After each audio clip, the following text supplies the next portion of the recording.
இன்றே டவுன்லோட் செய்து உங்கள் ஃபேவரட் ஷோக்களை என்ஜாய் பண்ணுங்க. ஒரு மாசத்துல நான் உன்னை லவ் பண்றேன் அப்படின்னு உன் வாயால சொல்ல வைக்கலனா என் அத்தை மவனே நான் ரேவதி இல்ல. என்ன இன்னும் மனசுக்குள்ள அதே யோசிச்சுட்டு இருக்கியோ?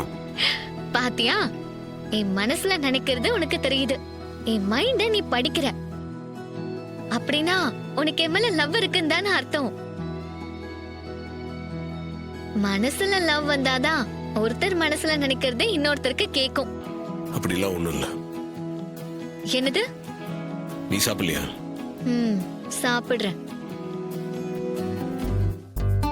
ஏன் கீழே படுக்கிற? கட்டில வந்து படு. நான் எப்பவும் கீழே தானே படுப்பேன், கீழே படுத்துக்கிறேன். இப்ப நான் என் மனசுல இருக்கிறதா சொல்லிட்டேன்ல, என்ன தயக்கம்? மேல வந்து படு.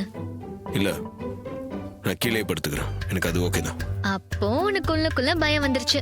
என்ன பயம்? என் பக்கத்துல வந்து படுத்தா உன்னை மீறி எங்க என் மேல காதல் வந்துருமோன்னு பயப்படுறேன். அதனால தானே என் பக்கத்துல படுக்க இவ்வளவு யோசிக்கிறேன்.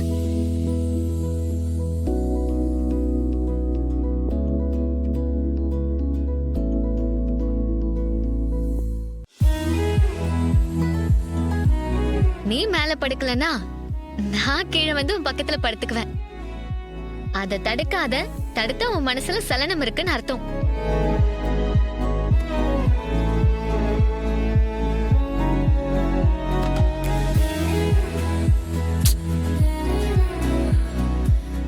எதுக்கு இப்படி பண்ணிட்டு இருக்க?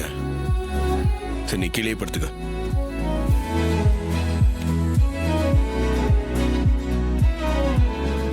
அப்போ நான் உன் மனசுக்குள்ள வந்துட்டேன்னு ஒத்துக்கோ.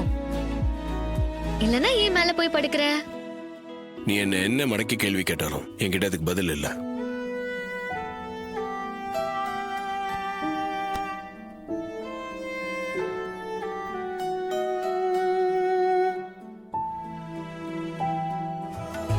இந்த வருஷத்தை ஆடி மாசத்தை என்னால மறக்கவே முடியாது. ஏன் பாட்டி அப்படி சொல்றீங்க? ஒவ்வொரு வருஷமும் ஆடி மாசத்தப்ப நான் மட்டும் தனியா கூழ் காய்ச்சுவேன். கூழ் காய்ச்சி அம்மனுக்கு படைப்பேன். ஆனா இந்த வருஷம் என் பேத்திங்க நீங்க வந்து கூழ் காய்ச்சி அம்மனுக்கு படைக்க போறீங்க. எனக்கு ஒத்தாசையா வந்து இருக்கீங்களே, இதை நினைக்கும் போது எனக்கு எவ்வளவு சந்தோஷமா இருக்கு தெரியுமா?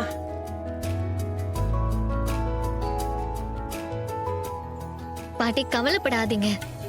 இனிமே ஒவ்வொரு வருஷமும் இந்த அம்மன் பண்டிகைக்கு நாங்க எப்படியாவது பெர்மிஷன் வாங்கிட்டு வந்து எங்க கையால தான் அம்மனுக்கு கூழ் காய்ச்சி படைப்போம். சரிங்களா? ரொம்ப சந்தோஷம்டா கண்ணு, ரொம்ப சந்தோஷம். நீங்கள்லாம் இப்படி உரிமையோட பேசுறத கேட்கும் போது எனக்கு ரொம்ப சந்தோஷம் கண்ணு. இப்படி எல்லாம் நடக்காதான்னு நான் எவ்வளவு வருஷம் ஏங்கி இருக்கேன் தெரியுமா? கண்ணுங்களா, இது உங்க ஊரு. நீங்க தாராளமா இங்க வரலாம். நீங்க நினைச்சதை செய்யலாம். யார் தட்டி கேட்க போறா?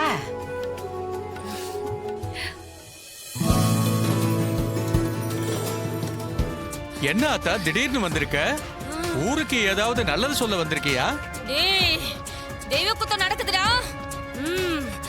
நீங்க தீராத பாவத்தை பண்றீங்கடா. அத சொல்ல தாண்ட வந்திருக்கேன்.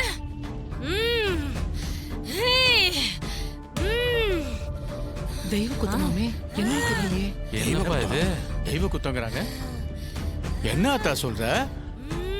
நாங்க உனக்கு பாவத்தை பண்றோமா? ஓ மனசு குளிரணும்னு தானே ஆடி மாசத்துல கூழ் காய்ச்சி ஊத்துறோம். அங்கதானே தப்பு பண்றீங்க. என்ன அத்தா சொல்ற? கூழ் ஊத்துறதுல என்ன தப்பு இருக்கு? ரொம்ப வருஷமா கோயில பூட்டி வச்சிருந்து கும்பாபிஷேகம் நடக்காம இருக்கிறதுக்கு இவங்க தானே காரணம். இந்த குடும்பம் தானே காரணம்.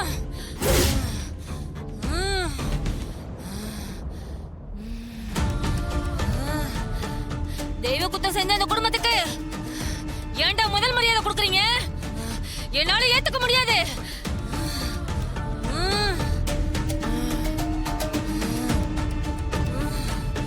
என்ன அத்தா சொல்ற?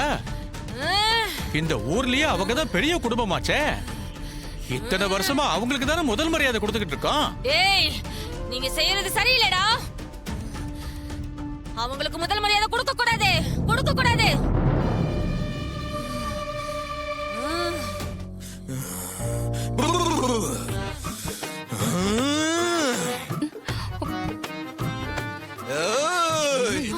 மாமா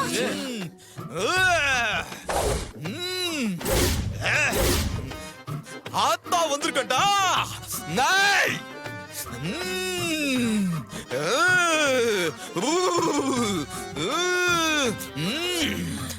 என்னடி பாக்குற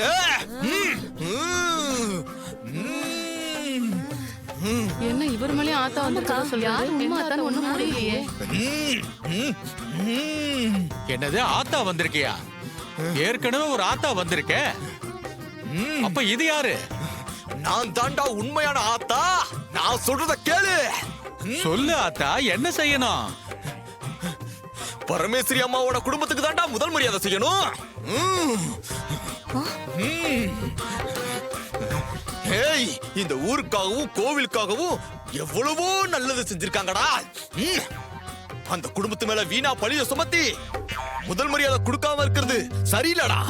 ஏய், சித்தி, அந்த டிரைவர் பைய வழக்கம் போல வேலையை காட்டிச்சான். அந்த உதவக்கார பையல வச்சு டிராமா பண்றான். இனிமே நம்ம டிராமா எடுப்போமான்னு தெரியல.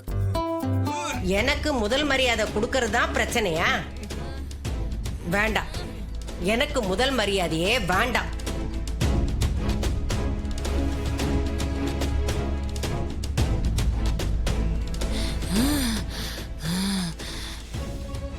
என்ன இந்த கிழவி திடீர்னு வேணான்னு சொல்லுது ஒன்றும் புரியலையே. சித்தப்பா, இதுல ஏதாவது உள்கூத்து இருக்குமோ? அவனே, எனக்கு இது ஆச்சரியமா தான் இருக்கு. கொஞ்சம் பொறு, என்ன நடக்குதுன்னு பார்க்கலாம். என்னம்மா சொல்றீங்க? உங்களுக்கு முதல் மரியாதை வேணாமா? ஆமாங்க ஐயா, எனக்கு இந்த வருஷம் முதல் மரியாதையே வேண்டாம். ஏன் பாட்டி மரியாதை வேணாம்னு சொல்றீங்க? உங்களுக்கான மரியாதை இந்த ஊர் கொடுத்தானே ஆகணும். இவ்வளவு நாளும் ஒவ்வொரு வருஷமும் நான் தான் அந்த முதல் மரியாதையை வாங்கிட்டு இருந்தேன். என் கையால கூழ் காய்ச்சிட்டு வந்துதான் அம்மனுக்கு படைப்பேன். இந்த வருஷத்துல என் பேத்திங்களுக்கு அந்த முதல் மரியாதை கிடைக்கட்டும்.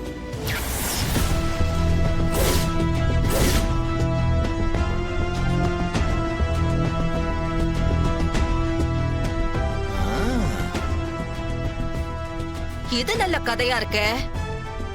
இந்த அம்மா பெருந்தன்மையா விட்டு கொடுக்கற மாதிரி நடிச்சிட்டு இப்போ தம் பேத்திங்களுக்கே முதல் மரியாதை கொடுக்க சொல்றாங்க. பேத்திங்க என்ன வெளி குடும்பமா? எல்லாம் ஒரே குடும்பம் தானே. அப்ப சாமி வந்து சொன்னதுக்கு என்ன மரியாதை இருக்கு? அதானே, இது வாரிசு அரசியல் மாதிரி வாரிசு மரியாதை ஆயிடுச்சே. இந்த அம்மாவுக்கு மரியாதை கொடுக்கறது ஒண்ணுதான், இந்த அம்மா பேத்திகளுக்கு கொடுக்கறது ஒண்ணுதான். ரெண்டுக்கும் பெரிய வித்தியாசம் இல்லையே.